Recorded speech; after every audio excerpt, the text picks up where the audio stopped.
This is a little testimony of the way that God has encouraged me recently at a time when I really needed to hear from Him, and I hope it might be an encouragement to others.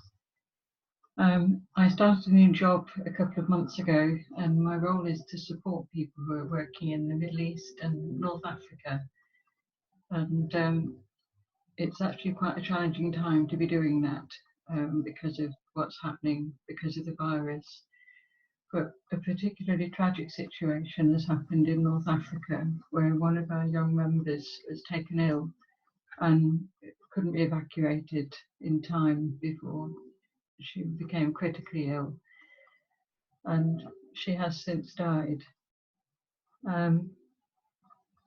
But we know she's with the Lord, and the thing that really helped me to deal with it at the time was there was a particular day when I felt really sad because her husband wasn't allowed to be with her in the hospital, and her parents are in this country, and it felt like at her time of greatest need she was cut off from her loved ones.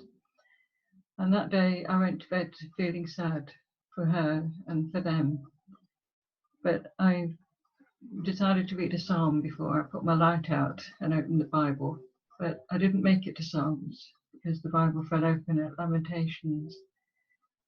And Lamentations is a really sad and heartrending book because it's an articulation of grief and suffering because of the unthinkable that has happened and that is happening. But in the middle of it are some really hopeful verses, and they're what I felt compelled to read this night. It's chapter 3, verses 21 to 26, where the writer says, "Yet this I call to mind, and therefore I have hope. Because of the Lord's great love, we are not consumed, for his compassions never fail. They are new every morning. Great is your faithfulness.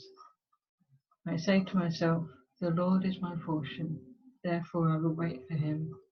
The Lord is good to those whose hope is in him, to the one who seeks him. It is good to wait quietly for the salvation of the Lord."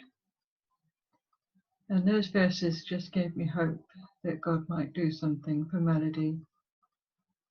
And the next morning, I got a message from her family to say that a kind-hearted nurse had taken pity on her and them and facilitated a video call between her husband, her brother, and her parents and her, and they were able to speak to her, to pray with her, and to sing to her just when she really needed it.